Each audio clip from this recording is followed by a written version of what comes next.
ఉన్న బంగారాన్ని విడిపించి ఆ రోజు ఆన్లైన్ రేటుకే మేము కొంటాం. Sharma gold company.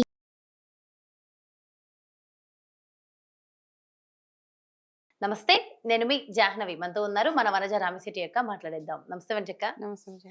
అయితే అక్క, క్రితం వీడియోలో ఏకాదశికి సంబంధించి డీటెయిల్ గా ఎక్స్ప్లెయిన్ చేస్తూ అందులో మీరు చెప్పారు ఏకాదశి నుంచి గురు పౌర్ణమి వరకు 5 రోజులు ప్రత్యేకంగా మీరు ఒక దీక్షను చేస్తున్నారని. ఓకే, ఆ దీక్ష గురించి కొంచెం ఎక్స్ప్లెయిన్ చేస్తూనే గురు పౌర్ణమి విశిష్టత, ఆ రోజు అందరం కూడా రకరకాల సమస్యలతో ఉన్న వాళ్ళు బయటపడడానికి కొన్ని రెమెడీస్, స్పెషల్ రెమెడీస్ మీరు ఆచరించేవి మా కోసం కూడా స్పెషల్ గా చెప్పండి అక్క. డెఫినెట్ గా అమ్మా. అంటే ఆ రోజు మొదలుకొని నేను చేసే పద్ధతి ఇది ఎక్కడ నేను నమ్మిన ఇక్కడ ఎవరి పద్ధతి వాళ్ళు, మిమ్మల్ని నమ్మిన వాళ్ళు నమ్ముతారు అంతే. ఇది ఎక్కడో రాశారు ఏదో చేశారు అట్లా కాదు. నాకు అనిపించింది ఇలా చేస్తే బాగుంటుందని. సో నేను 5 రోజులు ఏం చేస్తానంటే, నేను పసుపు రంగు వత్తులు వెలిగించి భగవంతుడి దగ్గర ఏకాదశి మొదలుకొని ఇంట్లో ఒక స్వస్తికి వేస్తాను. ఎటువంటి ఆటంకం రాకుండా ఈ 5 రోజులు నేను నార్మల్గానే చేస్తాను. నార్మల్ ఉదయాన్నే లేసి, నేను రెగ్యులర్గానే ఉదయం లెగుస్తాను. మార్నింగ్ బై 3:30 టైం నాది. సో ఆ టైం కంటే లెగిచి అవన్నీ ఇంట్లో మామూలుగా క్లీనింగ్ అవన్నీ చేసుకొని సూర్యోదయం లోపల పూజ అయిపోతుంది అనమాట. ఆ పూజ అంటే మనం అట్లా అడ్జస్ట్ చేసుకుని ఈ 5 రోజులు కనుక ఎవరైతే విష్ణు సహస్రనామాలు చేస్తూ లక్ష్మీ అష్టోత్తరాలు అవి చదువుతూ ఉంటే కనుక, నేను చెప్పినట్టుగా ఇంత క్రితం వీడియోలో 9 దీపాలు వెలిగించుకొని ప్రతిరోజు సాయంత్రం పూట, ఉదయం మీరు ఎలా మామూలుగా దీపారాధన అవి చేసి విష్ణు సహస్రనామాలు, లలిత సహస్రనామాలు కానీ, మీరు లక్ష్మీ అష్టోత్తరాలు ఇవన్నీ చదువుకున్న తర్వాత ఇవన్నీ చేసేటప్పుడు ఏంటంటే, first and foremost thing, main ఇంపార్టెంట్గా ఒకటి ఏంటంటే, మైండ్ కొంచెం పీస్ఫుల్గా ఉండేటప్పుడు మాత్రమే ఈ పూజలు చేయండి. ఏ పూజ చేసినా ఇది టెన్షన్ లో ఉంటాం కదా అక్క మనుషులు. అదే అంటే ఏమవుతుందంటే, టెన్షన్ లో ఉంటే మీకు ఎంత వీలైతే అంత మాత్రమే చేయండి. టెన్షన్ పడిపోయి అంటే మీకు టైం సహకరించదు, ఆరోగ్యం సహకరించదు, మీకు 100 రకాల వ్యాపకాలు వేరే ఉంటాయి. కొంతమంది నాకు ఫోన్ చేస్తారు, అమ్మ మాది వ్యాపారం ఉంది, మేము ఉదయం నుంచి రాత్రి దాకా షాప్స్ లోనే ఉండాలి, మాకు కుదరదు. సో కుదరకపోతే నో ప్రాబ్లం, ఎవరు ఏమన్నారు మిమ్మల్ని. అంటే మీరు చేయనంత మాత్రాన మీకు ఏదో పాపం తగులుతుంది, లేకపోతే మీకు పుణ్యం దక్కదు, ఇంకా మీ జన్మంతా ఇలాగే ఉంటది, అవన్నీ కాదు. మామూలుగా ఎంత టైం, 10 నిమిషాలు టైం ఉంటే 10 నిమిషాలే కేటాయించండి. కానీ ఆ 10 నిమిషాలలో మీరు ఎంత భక్తితోటి, ఎంత శ్రద్ధతోటి ఆ పూజను చేస్తారన్నదే అక్కడ మనకి కావాల్సింది. బాగా టైం ఉన్న వాళ్ళు చక్కగా 5 రోజులు ఉదయం సాయంత్రం సహస్రనామాలు, మీకు గురు చరిత్ర మెయిన్ ఇంపార్టెంట్గా గురు చరిత్ర లాంటి పుస్తకం కంప్లీట్ చేసుకోవచ్చు. వారం రోజుల్లోనే కంప్లీట్ చేయాలా అంటారు కొంతమంది. ఈ 5 డేస్లో కూడా ఎవరైనా గురు చరిత్ర చదువుకుంటే గురుగ్రహ దోషాలు ఏవైనా ఉన్నాయంటే అవన్నీ తొలగిపోవడానికి చాలా చాలా ఈ 5 రోజులు మాత్రం చాలా ఇంపార్టెంట్ అనమాట. సో ఈ ఏకాదశి మొదలుకొని గురు పౌర్ణమి వరకు మీరు చేసే ఏ పూజలైనా చాలా, అంటే గురు చరిత్ర ఒక్కటి, దత్త చరిత్ర కానీ గురు చరిత్ర కానీ తీసుకొని ఒక టైం ఫిక్స్ చేసుకోండి. 1 గంట సేపు ప్రతిరోజు నేను ఈ పుస్తకం చదువుతాను అని ఆ పుస్తకాన్ని 5 రోజుల్లో కంప్లీట్ చేయడానికి చూడండి. ఎక్కడ రాసలేదు ఈ 5 రోజుల్లోనే చేయాలి. మనకు వీలు అవ్వకపోతే అది మెల్లిగా మనం ఒక్కొక్క పేజ్ చదువుకోవచ్చు. కాకపోతే చాలా మంది అట్లా ప్రమోట్ చేశారనమాట, వారం రోజుల్లోనే చదవాలి, ఇంతే టైం, ఇదే టైంలో ఫిక్స్ చేసుకోవాలి. అట్లా ఏం లేదు. మనకి ఎప్పుడు టైము, మైండ్ పీస్ఫుల్గా ఉన్నప్పుడు చదివితే, మనం చదివింది మన బుర్రకు ఎక్కే వరకు చదవాలి. అంటే అది ఒక కథలాగా కాకుండా అందులో ఉన్న నీతిని, అందులో ఉన్న జ్ఞానాన్ని మనం, అంటే అందులో ప్రతి ప్రాబ్లంకి ఒక సొల్యూషన్ కనపడుతుంది మనకి.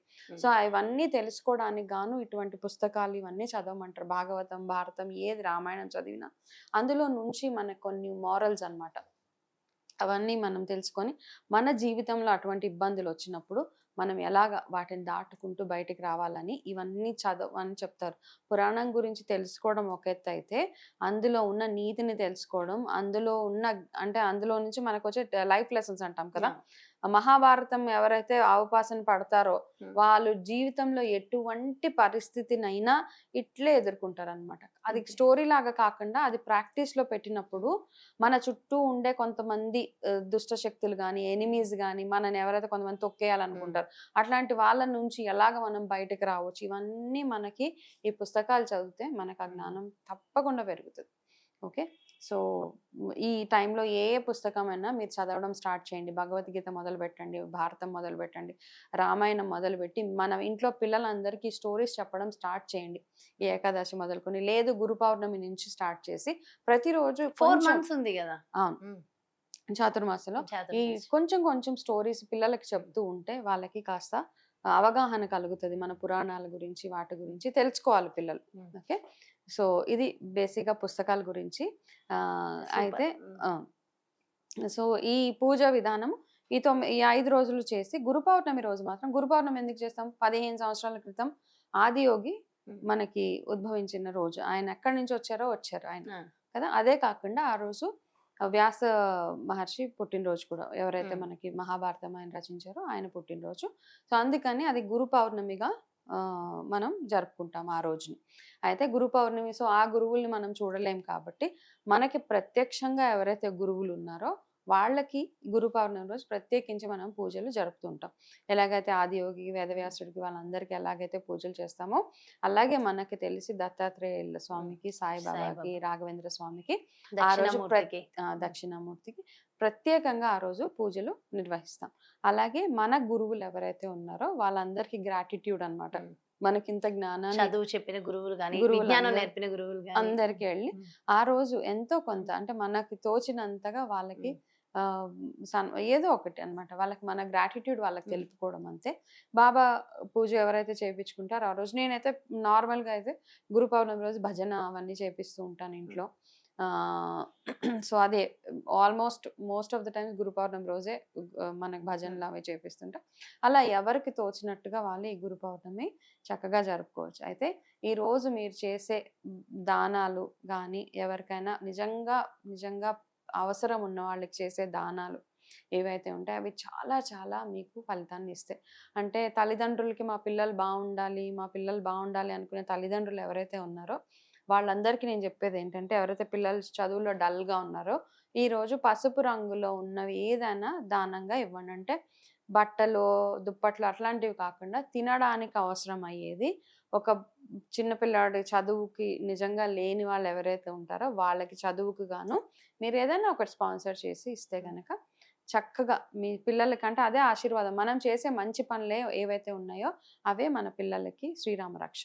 కాబట్టి ఈ గురు పౌర్ణమికి ఇలా సింపుల్గా చేసుకుంటూ ఉంటే, గురు పౌర్ణమి రోజు ఖచ్చితంగా పసుపు రంగుతోటి బట్టలే వేసుకుంటే చాలా, గురుగ్రహము అనుగ్రహించాలి అంటే పసుపు ఎక్కువగా వాడుతూ ఉండాలన్నమాట. మీరు స్నానం చేసే నీళ్ళల్లో కాస్త పసుపు వేసుకొని కొంచెమే స్నానం చేసి పసుపు రంగు వస్త్రాలు ధరించి ఖచ్చితంగా అరటి చెట్టు దగ్గర పసుపు వత్తుతోటి దీపం పెట్టి అక్కడ ఏదైనా ఒక నైవేద్యం, పసుపు రంగులో ఉండే నైవేద్యం అరటి చెట్టు దగ్గర పెట్టాలి. అక్కడే కూర్చొని, అరటి చెట్టు దగ్గరే కూర్చొని గురుగ్రహ స్తోత్రాన్ని కనుక చదివినట్టయితే విద్యలో ఏదైనా ఆటంకాలు ఉన్నా, మీ జీవితంలో ఎటువంటి ఆటంకాలు ఉన్నా అవన్నీ తొలగిపోవడానికి ఇది ఒక మంచి రోజు అనమాట గురు పౌర్ణమి.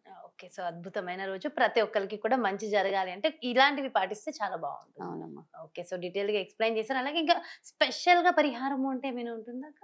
అరటి చెట్టుకి మాత్రం ఖచ్చితంగా ఈరోజు పూజ చేయాల్సిందే. స్పెషల్ గా పరిహారాలు అంటే మనము గురు ఆరాధన చేసుకోవడం ఒక్కటే స్పెషల్ పరిహారం అంతే. అండ్ గురు పౌర్ణమి రోజు ఖచ్చితంగా చేయాల్సింది ఆ రోజు సాయంత్రం చంద్ర దర్శనం చేసుకోవడము, అక్కడ కూర్చొని లలిత సహస్రనామం చేసుకొని అక్కడ కూర్చొని సహస్రనామం చదివిన తర్వాత ఒక 15 నిమిషాలు కళ్ళు మూసుకొని మనకు అందరికి కావాల్సింది మంచి ఆరోగ్యం, అది ఉంటే ఏదైనా చేయొచ్చు. ఆ ఎనర్జీని మనం అందరం ఫీల్ అవ్వగలిగితే ఆ చందమామ ఆ ఎదురుగుండా కూర్చొని ఆ చంద్ర దర్శనం చేసుకొని ఆ లైట్ లో మనం కూర్చొని కళ్ళు మూసుకొని ఒక మంచి అంటే కామ్ మైండ్ తో కూర్చుంటే మనకు వచ్చే ఆ ప్రశాంతత ఏదైతే ఉంటుందో దానివల్ల మనకి ఆరోగ్య సమస్యలు కూడా బాగుంటాయి. చాలా మంది చంద్రుడిని ఎక్కువసేపు కూర్చోం, మనం ఏదో అలా చూసి ఫోటోలు తీసుకొని వెళ్ళిపోవడం కాదు, అక్కడ కూర్చుంటే చక్కగా కూర్చొని ఆ లైట్ చూస్తూ ఉంటారు. మీరు పరమాన్నము నైవేద్యంగా కూడా పెట్టమని చెప్తూ ఉంటారు. పరమాన్నం పెట్టచ్చు, తెలుపు తోటి ఏదైనా అంటే పాలు, పరమాన్నం అవన్నీ వండి నైట్ ఒక క్లాత్ పెట్టేసి నేను చేశాను ఒకసారి. అసలు అది ఆ రోజునైతే ఎప్పటికీ మర్చిపోలేను.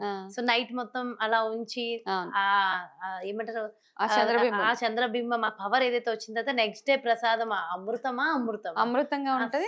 ఆరోగ్యపరంగా కూడా చాలా మంచిది అని అంటారు అన్నమాట. ఆ రేస్ ఏవైతే ఉంటాయో కళ్ళతోటి కూడా మనం చూస్తే డైరెక్ట్ గా ఒక 10 నిమిషాలు అలా చూస్తూ ఉంటే గనక మనకి కళ్ళ హెల్త్ కూడా బాగుంటది అని చెప్తారనమాట. సో అలా చిన్న చిన్న రెమెడీస్ మనం పాటిస్తూ చాలా బాగుంటుంది. థ్యాంక్ యూ సో మచ్ వనజక్క, చాలా డీటెయిల్ గా ఎక్స్ప్లెయిన్ చేశారు. నమస్తే. నమస్తే. ఎస్, చూసారు కదండి, మరి ఇది గురు పౌర్ణమి. సో ఖచ్చితంగా మిస్ అవ్వద్దు. ఖచ్చితంగా ఏ విధి విధానాల ప్రకారం అయితే ఆ రోజున మనం ఆచరించాలి అవన్నీ చేసుకుంటూ పరమాన్నం చేసి పెట్టి అది ప్రసాదంలా స్వీకరించడం మాత్రం మర్చిపోకండి. సో ఆ పరమాన్నం ఇంతకు ముందు వీడియోలో కూడా వనజక్క చెప్పారు. సో ఆ పరమాన్నం చేసిన తర్వాత అది కేవలం మన ఫ్యామిలీ మెంబర్స్ మాత్రమే తినాలనేది ఒక చిన్న రూల్ ఉంటుంది. అది ఒక్కటి చూసుకుని మీరు తినేలా చేసుకోండి. ఇవన్నీ కూడా ఫాలో అయిపోండి. అందరికీ చాలా చాలా బాగుంటుంది. మరో ప్రత్యేకమైన కార్యక్రమంతో మళ్ళీ మీ ముందుకు వచ్చేస్తాను. నమస్తే. సుమన్ టీవీలో మీ పర్సనల్ అండ్ బిజినెస్ ప్రమోషన్స్ కోసం కింది నెంబర్కి కాంటాక్ట్ చేయండి.